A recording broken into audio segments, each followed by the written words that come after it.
Okay, so one of our final functional groups that we need to talk about is the methyl attachment. So very often we could have a molecule, maybe a straight chain molecule or even a ring molecule, and then off of this thing somewhere will be a methyl group, a CH3 group that hangs off.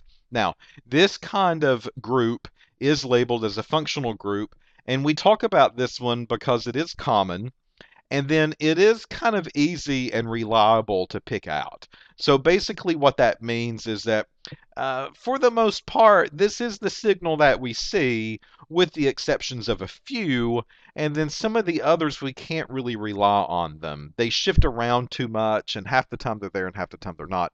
But methyl's pretty reliable. Okay, so what's the story with the methyl attachment? So again, I'm going to put wave number here and percent transmittance here, 100 to 0 and 4,000 to 600. All right. So methyl attachments are kind of easy.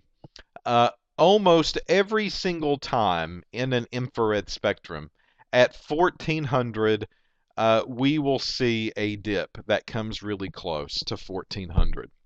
Now, that 1400 peak is the presence of really a hydrogen bond. Okay? So a carbon to hydrogen bond is what we would see there that shows up. And this is very common in a molecule, and that's why we see it very often in an infrared spectrum. This is not surprising. It's almost like one of those that you expect to see it because a carbon hydrogen bond is going to be present. However, immediately to the right of 1400, if there is another peak, and that peak could maybe come down and then back up. If I see the presence of that peak right there, so to the right of 1400, then this is a methyl group, right? So that presence of this methyl group tells me that that is somewhere off of the main chain of the compound. All right, so what do I mean by that, and what do these things really look like? All right, so let's take a look at our first one. Here's one example, and this is a molecule. It looks to me like this molecule is an amine, at least, because I see this double dip here in the very beginning.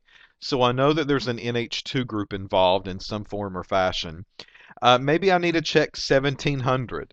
So I don't know if you can really see the numbers down here at the bottom or not.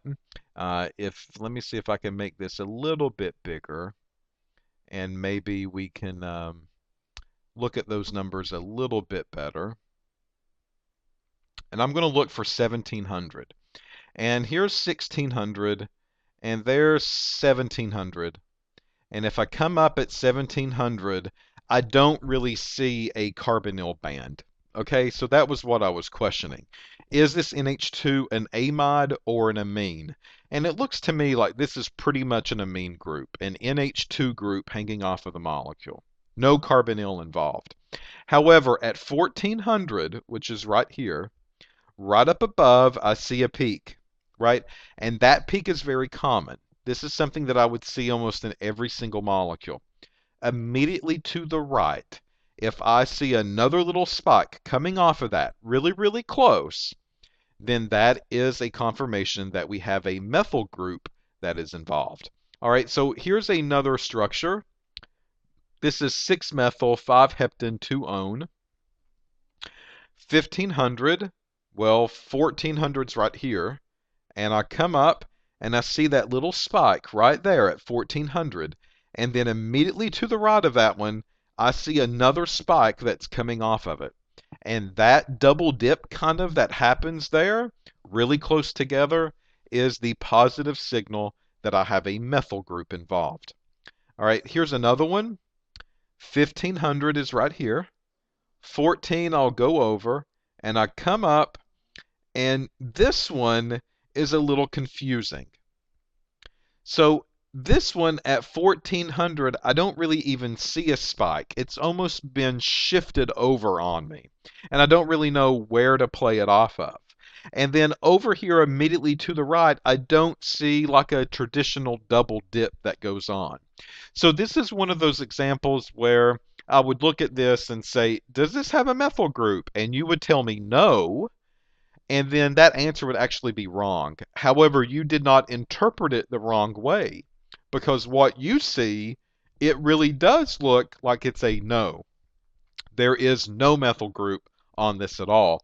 And if I was you, and this was a test question, I would label it the same way. I would say, no, there is no methyl group there because I don't see the spike at 14, and immediately to the right of it, I don't see that extra little spike that comes off and splits off from it. So, no, it doesn't have a methyl. I try not to give these to you, again, because I try not to be tricky. I try to make it very clear cut. All right, so this is one of those that I would stay away from. However, let's take a look at this infrared spectrum. 15, 16, 1700, I see a carbonyl. There's a big carbonyl band right there. So I would go through the motions. It's not an anhydride. It's not an amide. It's not a carboxylic acid. I go through and say, all right, is it an anhydride? No, I don't see double peaks over here. So is this thing a ketone or ester? Well, I would look in that region from ketone to ester, and I would say, yeah, there's a couple of dominant peaks there. So I would call it either a ketone or a ester and call it a day.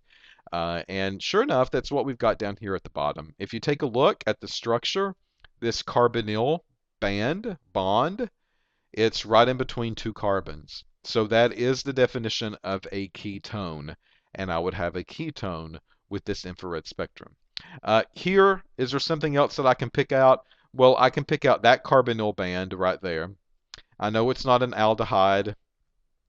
I actually know it's not an amide. I know it's not a carboxylic acid. I know it's not an anhydride. So the next one, kind of the default that I choose last, is it an ester or a ketone? It probably is. And if I look down here at the structure, I see that this carbonyl bond is in between two carbons, so it is a ketone functional group. All right, so there's plenty of tables that you can find that have infrared spectrum out there. Some of the tables are very complicated. Some of them maybe do a little bit better job identifying what you have and what you don't have. But, you know, here's an example of one of those tables. And we've talked about now a lot of these functional groups that's on these major tables that you would see for people wanting you to identify certain products with. So it gives a nice summary of what you would see, what kind of wave numbers to look at. Do you see those signals? But honestly, the best way to study infrared spectrum is to just start with one functional group like we've done and watch that one video on that one functional group and look at the pattern. That's what you want to remember. Don't necessarily look at the numbers, look at the pattern. And then take a look at the shape and where does it show up most of the time in the spectrum and what does it look like, and just start with alcohols and look at one alcohol after another alcohol after another alcohol and just feel comfortable with picking those out. And then when you do, go on to the next functional group. That's the best way to learn infrared spectra, in my opinion. That's how I learned it. I think it would work well for you as well.